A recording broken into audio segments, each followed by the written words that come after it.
Hello students, कैसे हैं आप सब। आशा करती हूँ आप अच्छे होंगे और अच्छे से अपनी पढ़ाई कर रहे होंगे।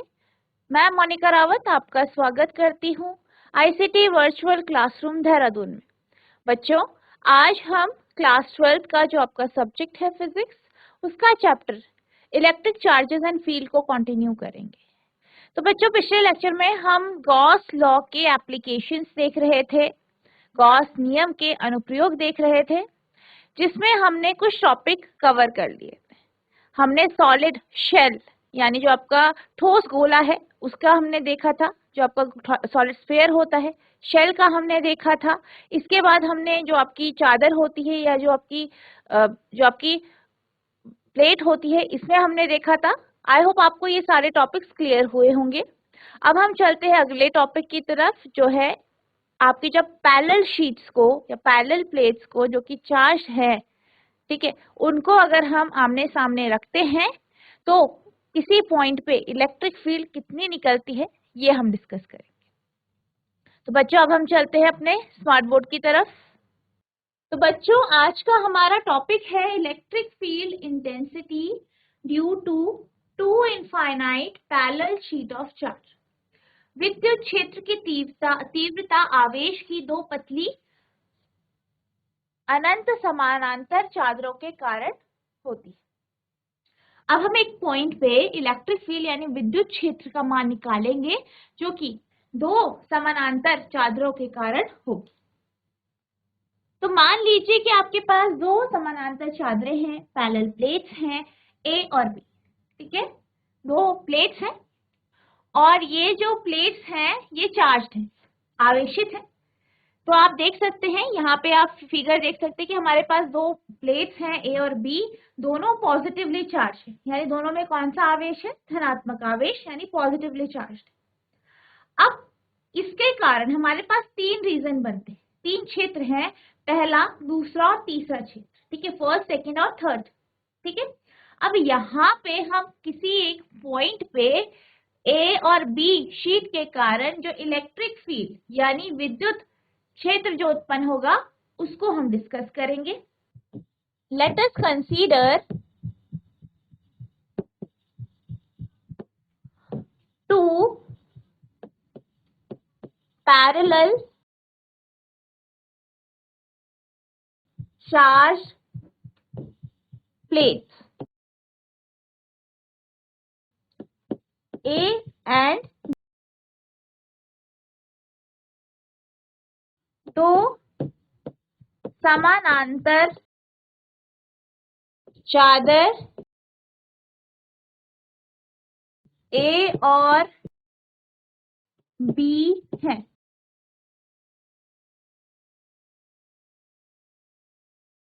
जो कि आवेशित है।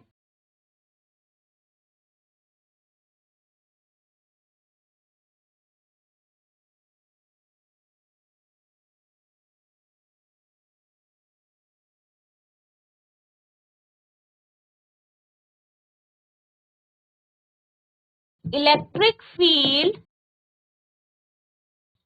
ड्यू टू यानी पहली चादर के कारण या ए प्लेट के कारण जो इलेक्ट्रिक फील्ड यानी विद्युत क्षेत्र जो उत्पन्न होता है, electric field due to A B E1 and electric field due to B E2। A तथा बी के कारण E1 और E2 विद्युत क्षेत्र उत्पन्न होते हैं,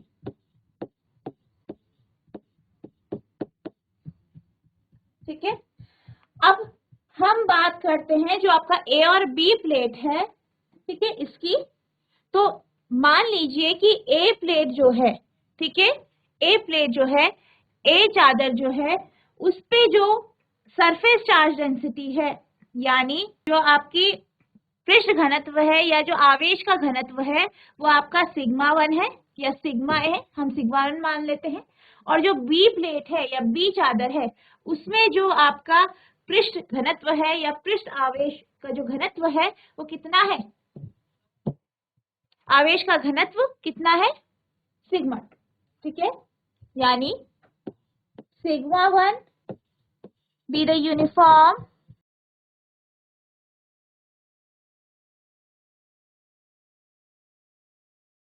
surface charge density,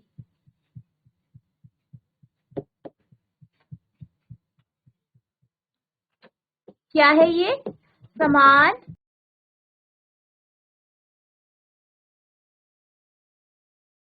पृष्ठ घनत्व। इसी तरीके से जो सिग्मा 2 है ये क्या है, B the uniform surface charge density of B, ठीक है। ये आपका बी का है और पहला वाला आपका किसका है, ए प्लेट का। यानी सिग्मा 2 क्या है आपका, समान पृष्ठ घनत्व या सरफेस चार्ज डेंसिटी है, ठीक है। अब बच्चों जैसे कि हमने पहले जो लेक्चर पढ़े थे उसमें हमने क्या देखा था कि एक जो आपकी इनफाइनाइट लॉन्ग प्लेट होती है या शीट होती है या हम कह सकते हैं अनंत लंबाई वाली चादर जो होती है उसके लिए हमने ए की वैल्यू निकाली थी, ठीक है। तो वहां ए की वैल्यू कितनी आई थी, सिग्मा अपॉन 2 एप्सिलॉन, ठीक है।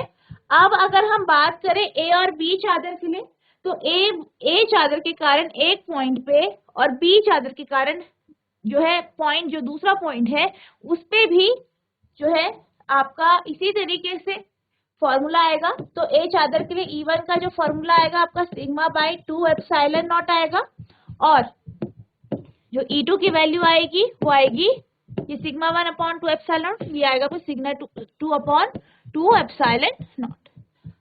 अब आप ये जानते हैं कि जो E1 और E2 है, E1 जो है विद्युत क्षेत्र है पहली प्लेट के कारण या ए प्लेट के कारण और E2 जो है विद्युत क्षेत्र है दूसरी प्लेट के कारण। अब हम पहला जो आपकी ये प्लेट है इसके 3 रीजन मान लेते हैं, रीजन 1, रीजन 2 और रीजन 3। पहले रीजन में एक पॉइंट है, ठीक है, एक बिंदु है पहले रीजन पे, यहाँ पे हम E1 और E2 की वैल्यू देखें। अब जैसे कि आप जानते हैं जब हमने चार्जेस के बारे में पढ़ा था, आवेश के बारे में पढ़ा था, तो हमने पॉजिटिव चार्ज यानी धनात्मक जो आपका आवेश होता है इसमें हमने क्या देखा था कि जो इलेक्ट्रिक फील्ड है वो इस तरीके से बाहर की तरफ की डायरेक्शन होती। वहीं जब हम ऋणात्मक आवेश की बात करते हैं तो आपकी अंदर की तरफ उसकी फील्ड या विद्युत क्षेत्र लगता है, ठीक है। अब यहाँ पे पॉजिटिव चार्ज है इसलिए जो आपका E की वैल्यू होगी वो बाहर की तरफ लगेगी, ठीक है। और अब यहाँ पे आप देख सकते हैं कि इधर की तरफ लगेगी, ठीक है।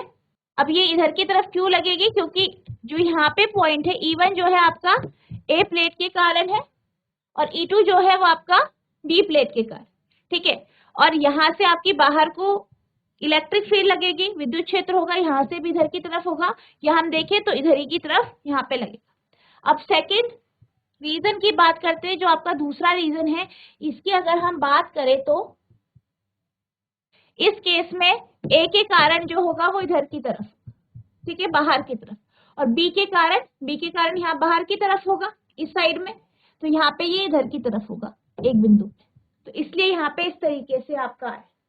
तीसरे क्षेत्र में जो है बी के कारण जो होगा वो आपका इधर पे होगा, यानी ये आउट हो गया आपका, ठीक है, और आपका ए के कारण भी इधर ही होगा, यानी जैसे E2 है वो आपका बी के कारण है तो बाहर की तरफ होगा एरो, और E1 के लिए भी बाहर की तरफ। तो आई होप आपको ये समझ में आया होगा। अब जब भी आप इस फॉर्मूले में साइन को कंसीडर करते, साइन लेते हैं, तो जब भी आप लेफ्ट से राइट डायरेक्शन की तरफ लेंगे, जब भी आप दिशा लेफ्ट से राइट लेंगे तो ये हमेशा पॉजिटिव में लेंगे, और जब भी आप इलेक्ट्रिक फील्ड की जो डायरेक्शन है राइट से लेफ्ट में लेंगे तो ये आप हमेशा नेगेटिव में लेंगे। ठीक है, जब भी लेफ्ट से राइट लेंगे तो पॉजिटिव लेंगे, राइट से लेफ्ट लेंगे तो यानी नेगेटिव लेंगे। यानी पहले रीजन में दोनों कहाँ से जा रही है, आपकी राइट से लेफ्ट की तरफ। यानी इस केस में आप फॉर्मूले को जो है, जो इसका फॉर्मूला है वो नेगेटिव में आएगा, दोनों का E1 E2 की जो वैल्यू आएगी उसका जो मान आएगा वो नेगेटिव में आएगा। इसी तरीके से अगर हम सेकेंड रीजन की बात करें, सेकेंड रीजन में जो है आपका जो E2 की वैल्यू है वो नेगेटिव में आएगी, लेकिन E1 की जो वैल्यू है वो आपकी जो है किस में आएगी, पॉजिटिव में आएगी, क्योंकि E2 जो है वो आपका जो है राइट से लेफ्ट की तरफ है, वहीं E1 आपका लेफ्ट से राइट की तरफ। अब तीसरे रीजन की बात करें तो तीसरे रीजन में आप देख सकते हैं कि राइट से लेफ्ट की तरफ है दिशा, ठीक है, सॉरी लेफ्ट से राइट की तरफ है दिशा, E1 की भी और E2 की भी। तो यहाँ पे जो फॉर्मूला होगा वो आपका पॉजिटिव में हो। ठीक है, इसके अनुसार हम तीनों रीजन के लिए E की वैल्यू ज्ञात करें। तो हम पहले लिखते हैं फॉर रीजन 1, यानी पहले क्षेत्र के लिए।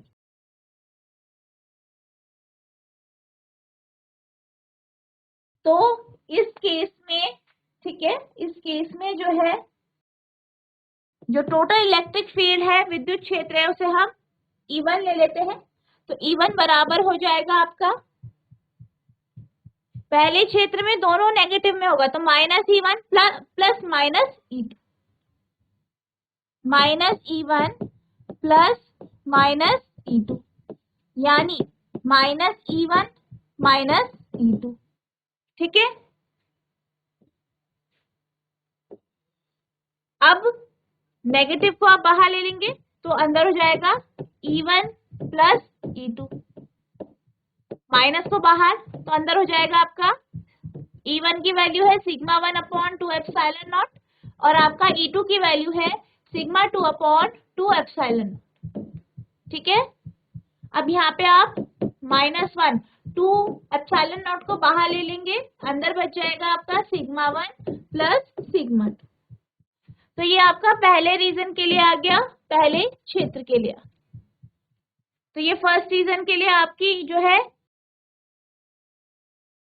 इलेक्ट्रिक फील्ड की वैल्यू आ गई।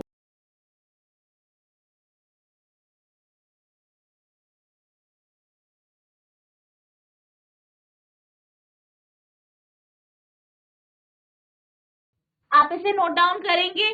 तो ये आपका पहले रीजन के लिए था। अब हम दूसरे रीजन की तरफ चलते हैं जो आपका सेकंड रीजन है। For second reason,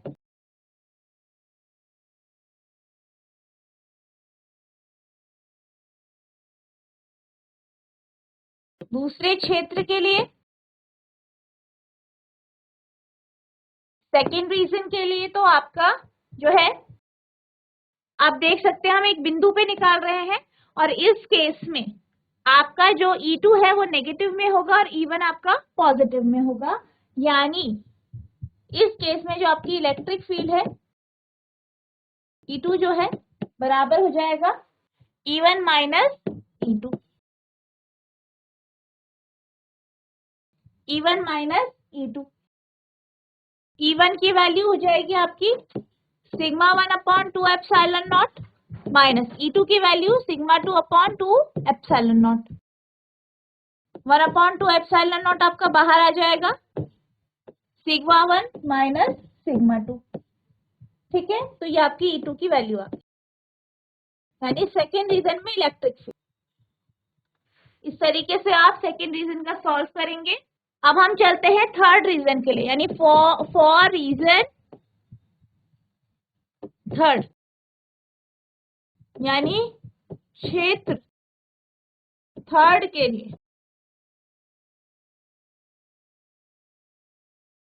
third reason के लिए E3 की वैल्यू जो होगी, ठीक है, E1 और E2 दोनों क्या है यहाँ पे पॉजिटिव है, यानी E1 E2 की वैल्यू पॉजिटिव में होगी और दोनों के दोनों क्या है एक ही दिशा में है, तो दोनों क्या होंगे आपके ऐड होंगे। तो E1 प्लस E2, E1 की value sigma 1 upon 2 epsilon naught, E2 की value sigma 2 upon 2 epsilon naught.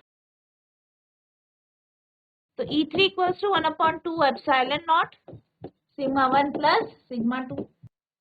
तो ये आपका जो है थर्ड रीजन के लिए E की वैल्यू आ गई। इस तरीके से आपकी जो पैरेलल प्लेट है उसमें 3 रीजन है, 3 रीजन के लिए आपका अलग अलग E की वैल्यू निकलेगी, E का मान निकलेगा। अब हम चलते हैं स्पेशल केस की तरफ, ठीक है। अब हम स्पेशल केस के बारे में पढ़ते हैं। पहले हमने क्या पढ़ा, दो प्लेट है, ठीक है। दोनों की दोनों जो चादर है या जो प्लेट्स हैं दोनों सेम चार्ज है, दोनों का आवेश क्या है, सेम है, दोनों पॉजिटिवली चार्ज है, दोनों का जो आवेश है, चार्ज जो है वो कैसा है, पॉजिटिव। अब आपकी एक प्लेट का चार्ज जो है वो पॉजिटिव है यानी धनात्मक है और दूसरे का ऋणात्मक है। मान लीजिए कि जो ए प्लेट है उसका जो चार्ज है वो पॉजिटिव है,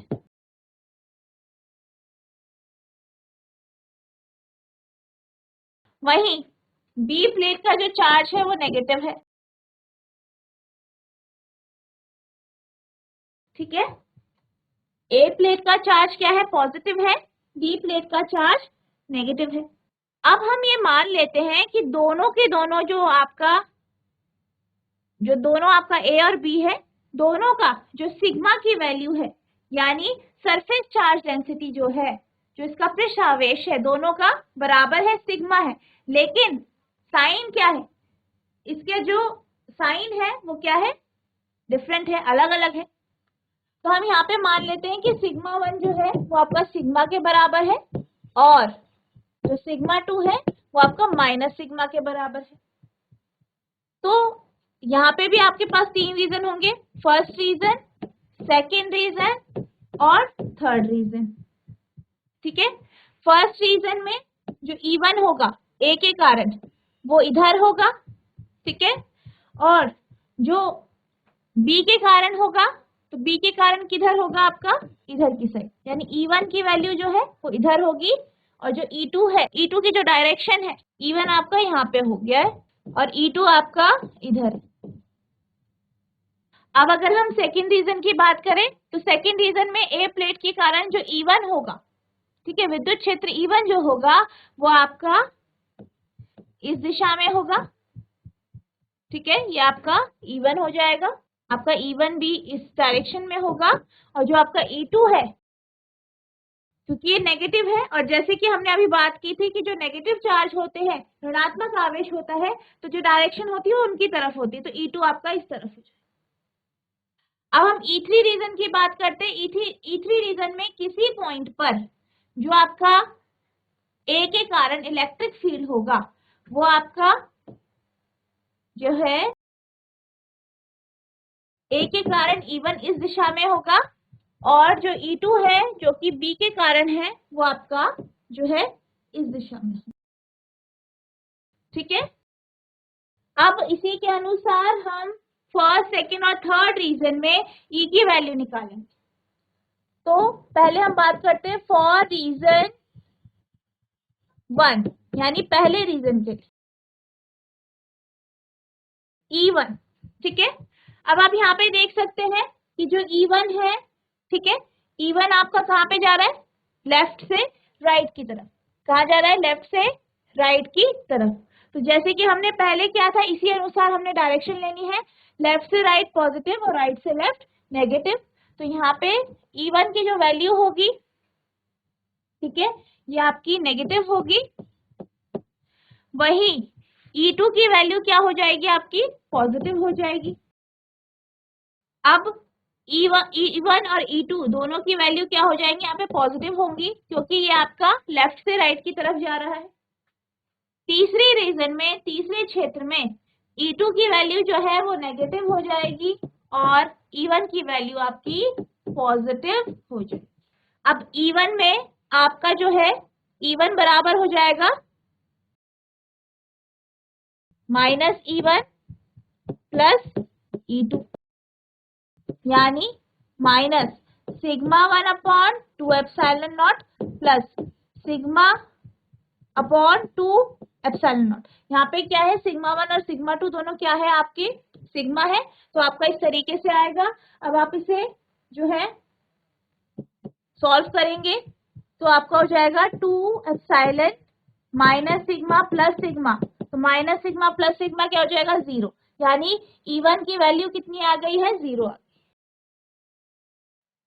अब हम चलते हैं सेकंड रीजन पे, यानी रीजन सेकंड, दूसरे रीजन के।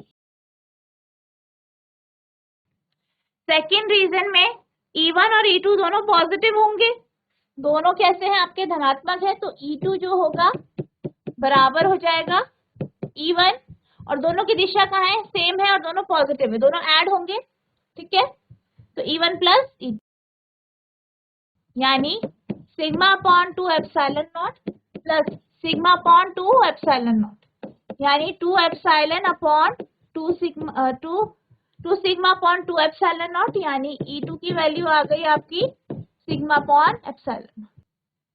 ये आपका सेकेंड रीजन के लिए आ गया। अब इसी तरीके से हम रीजन 3 के लिए निकालेंगे। E3 बराबर, थर्ड रीजन में E1 पॉजिटिव है और E2 क्या है, आपका नेगेटिव है, और दोनों की दिशा डिफरेंट है, ठीक है, यानी E1 आपका क्या हो गया, नेगेटिव है, E1 आपका पॉजिटिव है और E2 नेगेटिव है। इस केस में E1 आपका क्या है, पॉजिटिव है और E2 नेगेटिव है। E1 sigma upon 2 epsilon naught plus minus sigma upon 2 epsilon naught, यानी sigma upon 2 epsilon naught minus sigma upon 2 epsilon naught, तो E3 की वैल्यू आपकी क्या हो जाएगी, 0 हो जाएगी, क्योंकि दोनों बराबर है और दोनों क्या हो रहे हैं, माइनस हो रहे हैं, तो E3 आपका 0 आ गया। तो ये आपका केस है, स्पेशल केस, जिसमें आपके दोनों के दोनों जो है चार्ज कैसे है, बराबर है लेकिन ऑपोजिट है, विपरीत है या विजातीय है। तो इस तरीके से आप इस क्वेश्चन को सॉल्व करेंगे, ये आपका डेरिवेशन इस तरीके से जो है आपका कंप्लीट हो। तो बच्चों आई होप आपने ये जो है कॉपी कर लिया होगा डेरिवेशन, ठीक है, आपने नोट डाउन कर लिया होगा। तो इसके साथ आपका ये चैप्टर कंप्लीट होता है, आपका पहला चैप्टर फिनिश हो गया है। तो आपका जो है पहला क्वेश्चन है एक्सरसाइज का, what is the force between two small charge sphere having charges of 2 × 10⁻⁻7 coulomb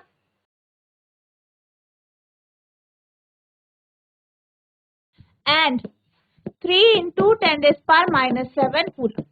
यानी आपके पास दो चार्ज हैं, दो आवेश हैं, जिनका आपको आवेश दिया गया है, चार्ज दिया गया है 2 × 10⁻⁷ और 3 × 10⁻⁷, और ये दोनों कितनी दूरी पे है, यानी R की वैल्यू आपको 30 सेंटीमीटर दी गई, यानी ये दोनों 30 सेंटीमीटर की दूरी पे।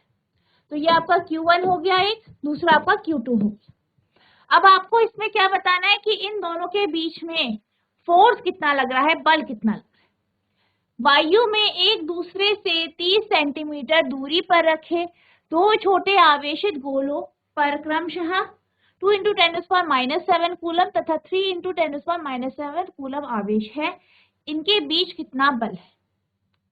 तो यहाँ पे आपको Q1 Q2 दिया गया है, R दिया गया है, आपको F की वैल्यू निकालनी है, और आप यहाँ पे कूलम लॉ का यूज करेंगे, जो आपने फॉर्मूला पढ़ा है उसका यूज करके आप इसको सॉल्व करेंगे।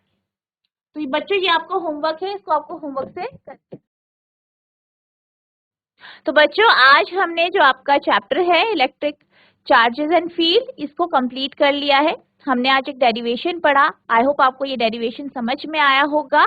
आपको इसे लिख लिख के प्रैक्टिस करनी है, ये काफी इंपॉर्टेंट है आपके एग्जाम के पॉइंट ऑफ व्यू से। इसके साथ अब हम जो है इसके एक्सरसाइज के क्वेश्चंस डिस्कस करेंगे। मैंने आपके साथ एक क्वेश्चन डिस्कस किया है, आपको इसको होमवर्क से करके आना है। नेक्स्ट लेक्चर में हम इसके आगे के जो क्वेश्चंस हैं उनको कंटिन्यू करेंगे। तो बच्चों आज के लिए बस इतना ही, मिलते हैं अब नेक्स्ट सेशन में, तब तक के लिए thank you and have a nice day.